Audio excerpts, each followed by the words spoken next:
Now is when you start recording. Oh, I should have worn the key. A message to the haters that think that I'm a shit stir or that I'm riling up plain Jane. You're welcome. Stevie, do you hate me? Do you hate when I do this? Or am I right? Hi. Hi. What? Hi, I'm Dawn from RuPaul's Drag Race Season 16, and I made a little video about my promo look. Go watch it here or there or wherever. I'm really in my 2014 YouTuber bag right now. We obviously have gotten through 5 episodes of RuPaul's Drag Race Season 16 at this point. I'm still there, still kicking, having a good time. How do we like the girl groups? It hasn't actually aired yet, so I hope that we liked it because I had a lot of fun when we did it. I wanted to go through my looks from episode 1 through episode 5 on the runway. Not as much of a deep dive as my promo discussion. And we have like 1, 2, 3, 4, 5, 6. We have 6 things to get through today. It's gonna be a bit more like here and there, touching on some important things, who made everything, and you know, answer some questions that people might have. Yeah, so I hope you enjoy this little RuPaul's Drag Race Season 16 Part 1 runway recap. So I guess that we'll start with a little bit of a touch base, put in peaceful, tranquil music here. What I will say is every single Friday I get so excited. Am I a little stressed out? Yes. Is it kind of getting to me sometimes? Yes. To me, the artist that I am today is very, very different than the artist that I was then. And the girls that get it, and the girls that don't. Obviously, I've gotten booted to hell and back on Fashion Photo Review. I hear it, I get it. I made do with what I could, you know? I had savings, I had some friends and sponsors, like, I made it work. And I'm very proud of everything that I put together. However, watching it back 9 months later, you realize how much you grow. As where we're at, cognitively, emotionally, vibrationally. And we're gonna start with what became seemingly a bit of a controversial runway look, which I was really not anticipating. All right. We have the wig from my episode 1 runway, the outfit from my episode 1 runway. To get into the specifics of it, this wig was made by Misty G Quartz, Misty G Wigs on Instagram. One of my favorite hairstylists. They absolutely nailed this little poof on top with the poof on the bottom. I think it's so silly and stupid, and it looks great with an elf ear, so I love it. This back here was made by Pierretta, who also made my promo look. Once again, just did such an immaculate job of taking what I sketched for them, especially when I had furry Yeti legs and they had no idea why I said, do it anyway. Let's talk about the design process a little of these 2 items right here, okay? Put up my original sketch if I can find it right here.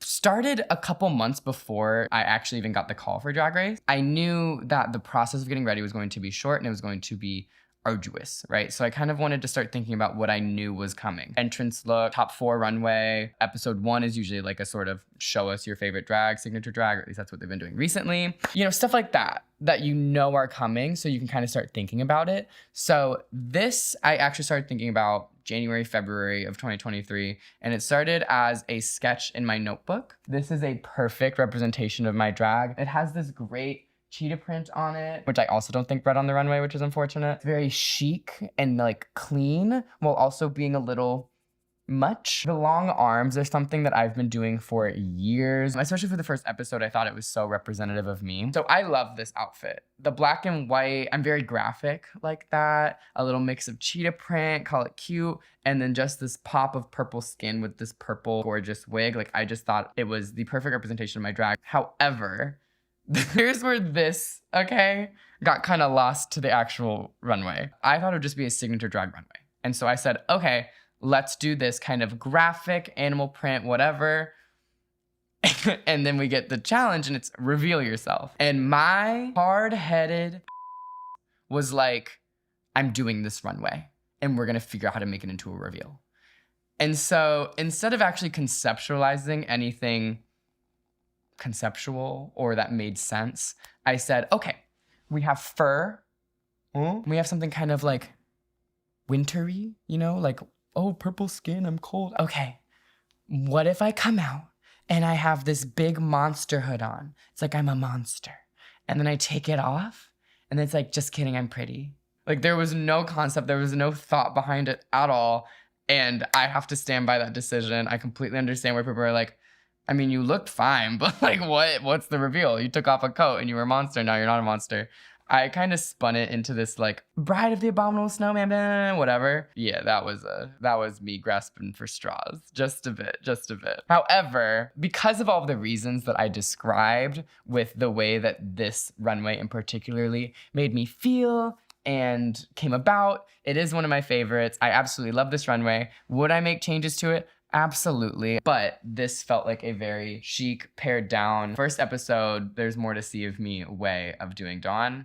You know, we live and learn. I love it. If you don't, I'm so sorry. I'm going to now move all of this over there and we'll be back with some ball shenanigans. Okay? Okay. Craction! That's not my thing. Okay.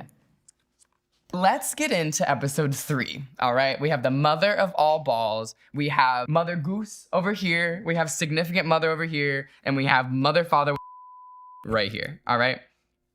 Sorry, I scratched the mic. So let's talk. I kind of view these two right here almost as like sisters in a way. To me, they're both gowns and they're both very like pretty looks. One of them is like literally black and white, 19 glamour, subdued, vintage. Whereas on this side, we have very like, this woman is a cow. I love these two together. They are almost two sides of the same coin of my drag, but with very different ways of executing, which I like. Let's start with Cushy Cow, because she was first. This dress was made by someone named Aunt Sister on Instagram. It's really amazing, and they really did an amazing job with it. The wig that I wore on the runway with this was made by Madeline Hatter from Brooklyn. These shoes are made by a creative that I found on Etsy called Chaos Costumes. And I believe that they made the horns that I wore on the runway too. I read the nursery rhyme and I wish that they had like put it on screen or read it or something, because this makes no sense without the nursery rhyme. Like, oh, it's a cow lady. Okay, whatever. Cushy cow Bonnie, let down thy milk and I will give thee a gown of silk. A gown of silk and a silver tea if thou wilt let down thy milk to me. Cushy cow let down her milk and now she got this sexy little gown of silk and she's gonna wear it on the runway. I feel like hearing that, it makes a lot more sense because it quite simply is, Cushy cow Bonnie, let down thy milk and I will give thee a gown of silk. She let down her milk and now she has the gown of silk. Like, that's it. It's really simple. It's really not that complicated. And especially after episode 1 where everyone's like, I don't get it. People are like, why is she a cow? What is Cushy cow? And I'm like, it makes sense if you know the nursery rhyme. So the design process for this look, I'll put up the original design for it. It really was just a cow in a silk dress. And so I wanted to get the biggest hair, the most flowing garment, the most ethereal like cow goddess that you could think of. And I think that we nailed it a little bit. I think maybe the dress could have a bit more volume and flow to it. And I think maybe the hair could have been a bit less big on top and more voluminous on the bottom. I don't know. There's notes to be had for everything, but I really love the way that this turned out. My favorite part is definitely these shoes. I think they're so silly. They're so fun. Now let's get into her. I made this dress. I made this scarf. Someone named Craft made the hair. And then this hat is actually made from cardboard and paper towel that I got in my hotel room, and I brought this fabric to wrap it in after the fact. And I think it's crazy how well it turned out given that fact. This is a rhinestoned smoky thingy. There's two things about this runway that give it that Dawn touch, because I really like doing Audrey Hepburn. I had to kind of keep it simple.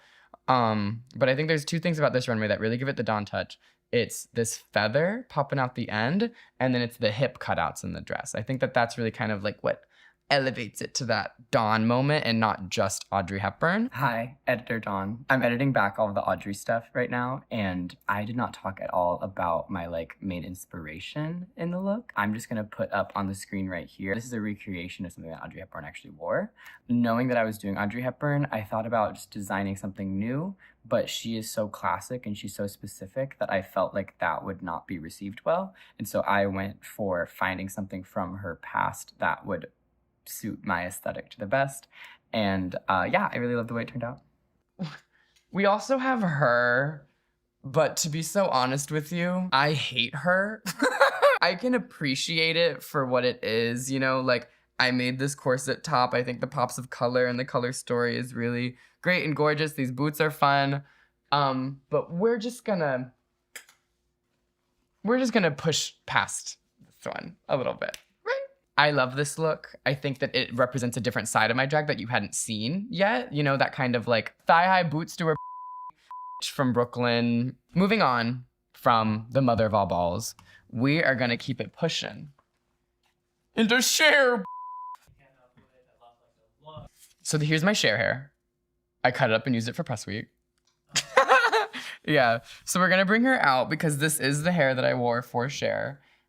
She's not giving very Cher anymore though. Actually, you know what's funny? Is my concept for this look was Cher Horowitz from Clueless got bit by a vampire. So I went from Cher to Cher. My mind.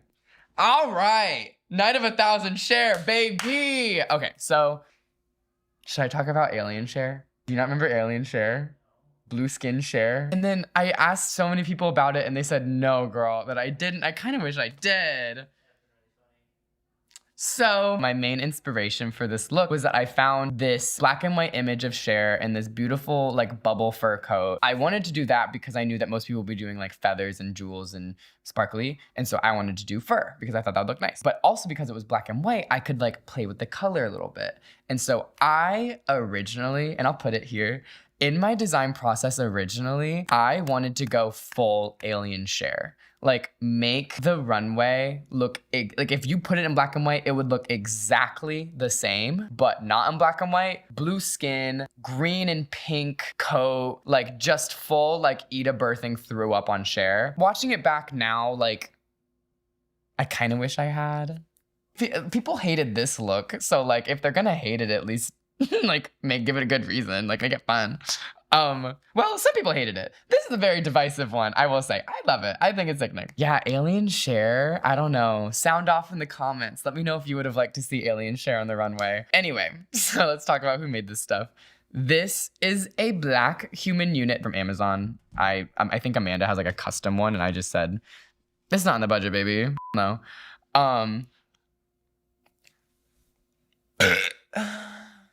This is a coat that is made by Sam Brandman or 10 Yards. They are an incredible seamstress. We had a couple complications with this garment. The main one being that I think Sam had COVID while I was getting ready for the show. And so we were not able to do a fitting for it. And so when I ended up getting it, it was just like a little bit too big in a way that was not flattering. I sewed this overnight, like 2 days before I left for the show. Is it my favorite thing I wore on the runway? No. Do I love the way that the pants move when I walk? Yeah.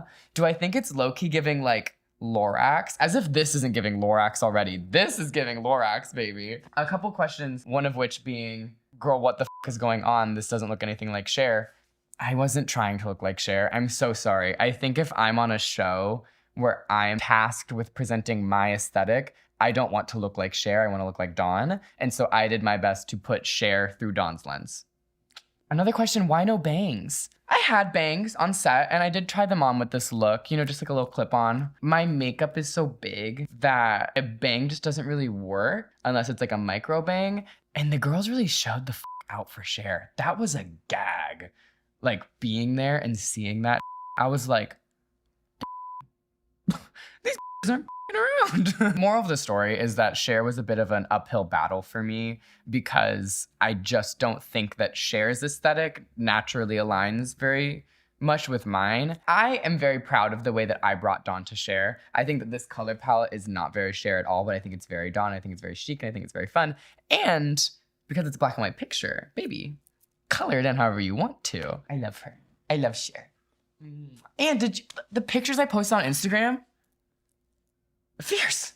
That is one thing I will say. My God. Yeah. This garment, it just simply looks better unzipped. Like it shows my figure more and I just should have unzipped it on the runway. Like I just should have. But instead I'm like, unzip, throw it. I'm like, girl, walk out, do your little pose, unzip it and then start walking. Because even like the pump down the runway, it looked dumb. It didn't look dumb. But I was like, girl. Moral of the story, Cher. What did Maya say? Wait. I'm great or some shit. Let's chat. Let's chat. If we may, I would like to chat. I know. Isn't it great? Little lollipop detail. I love her. Can we please? This little 5-episode stretch, I love this outfit. I am absolutely obsessed with this runway. I love this wig. I think it is so stupid and so fun. This is Dawn. This is quintessential Dawn. Someone asked me, what is Dawn's natural skin tone and hair, right? To me, the most quintessential Dawn, zebra print skin, blue face, and a blonde wig.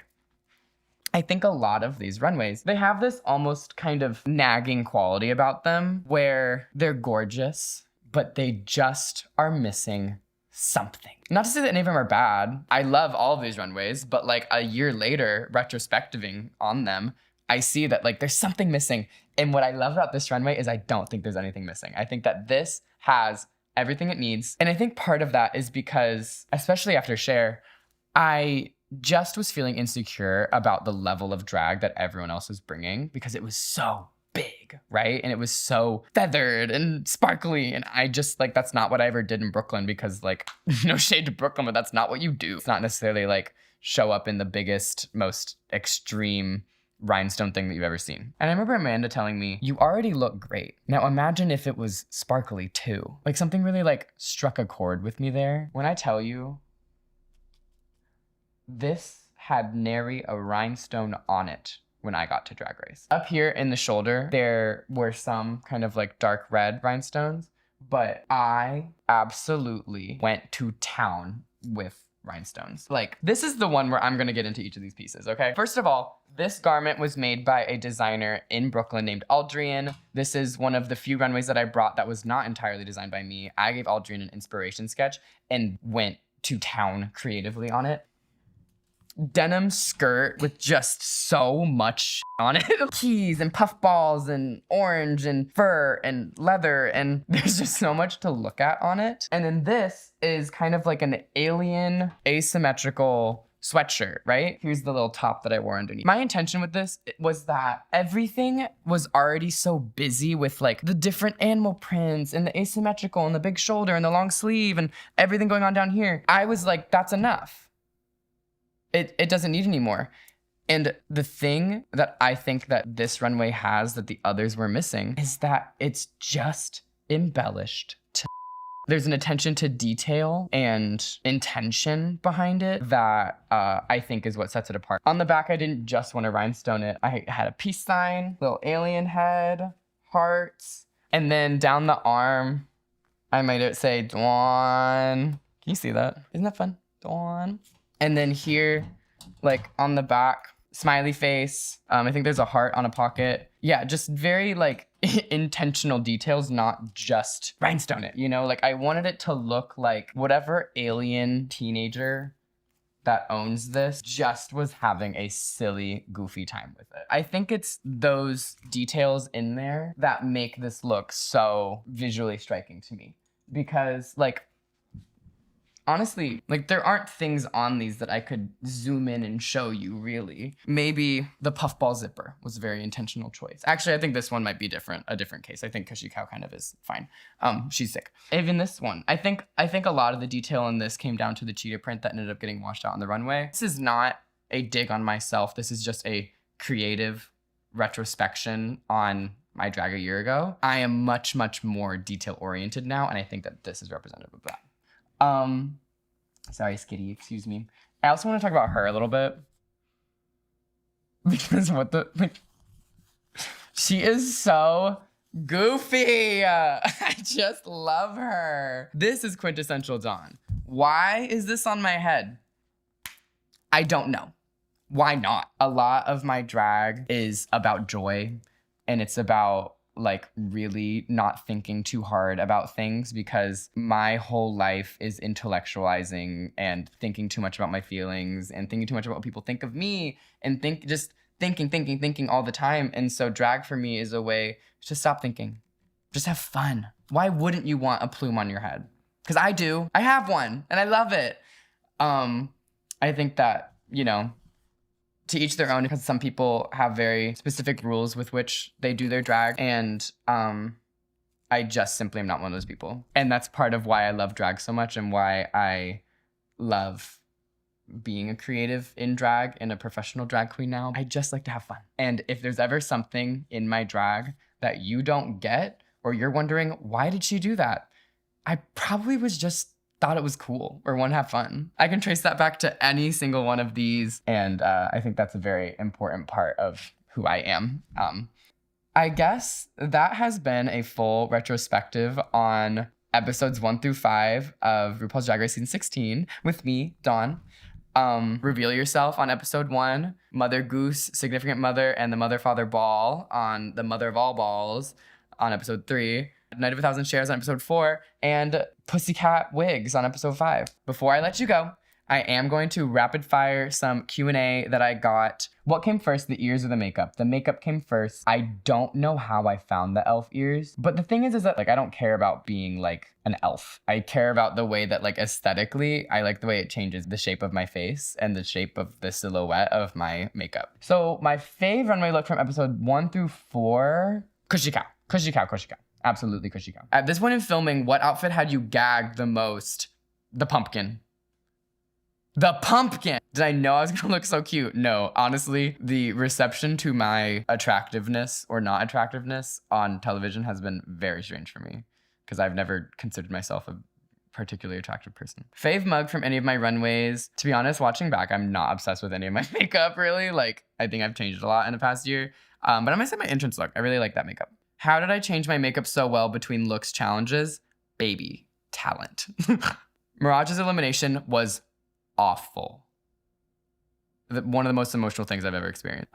Is Raven going to keep booting all your looks? I don't know, and I don't care. No shade to Raven. Keep booting, baby. Mwah. It's all good. Process for designing a look versus designing and sewing it. That is such a great question. Because if I'm designing something I know I'm going to sew, the whole time I'm thinking about how I'm going to do it. I didn't go to school for sewing. I went to computer science school. I am self-taught, so I don't have all the skills. Whereas when I'm designing something that I'm going to send off to someone else, offload that onto someone else later. Oh my God, Skitty. How long has she been behind him? Oh my God. How do you feel about Monet calling your hat and the Audrey runway a piece of toilet paper? So I don't watch the review shows. No shade to anybody, but it's just not good for my mental health. It makes me sad. Even if they're saying nice things, I end up stirring. It's too much. That is hilarious. I love you, Monet Exchange, because it kind of does. It like really does. What was your process like in making sure you had enough variety in your looks? That is such a great question. To me, going in knowing that I'm kind of like going to be a oddball character, I have a bit of a more out there drag aesthetic. I literally had a spreadsheet where every single runway that I was bringing, I put this one's glamour, this one's crazy, this one's fashion, this one, like I labeled them and I literally went through and made sure that I had enough of each, because I knew, and there's no shade, but I knew that I would be under more of a magnifying glass when it comes to that, because I do the drag that I do. Like, once again, no shade. A pretty girl can come on Drag Race and wear pretty dresses the whole time. If I come out and I do this level of weird fuckery the whole time, I'm gonna get red for it. So I was very, very intentional. So that is it for questions. I hope that you've enjoyed this. I want to do more recaps on looks that I get to wear on the show. If I don't get to wear them on the show, whatever. I don't think every runway needs a whole video, so maybe I'll do another recap at some point. Maybe I'll keep making content, I guess, if y'all want that. I definitely want to do a makeup tutorial. Maybe me and Amanda will get like stoned and do something silly. That'd be kind of fun. Oh my God, could you imagine the two of us sitting right here doing some stupid. What would you like to see me and Amanda do? Okay, so goodbye. Good job, right? Yeah, did I do good? Sorry, I need to do a little more ASMR. They liked that last time. Was that nice? Okay, bye.